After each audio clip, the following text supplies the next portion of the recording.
Chapter 12, Mishnah 4.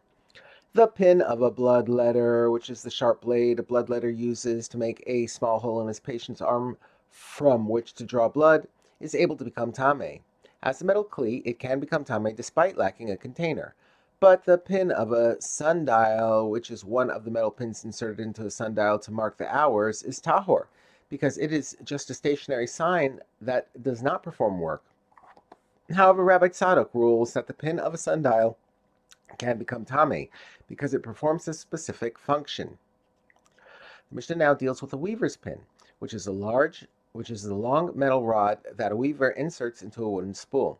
Yarn is wound around the spool to be used in the weaving process.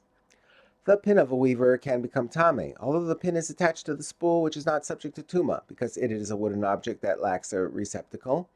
The metal pin can become tame because it is the main part of the device.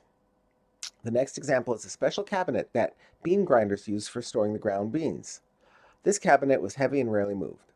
And regarding the wooden cabinet of bean grinders, Rabbi Tzadok rules that it can become tame because it is a wooden object that has a container.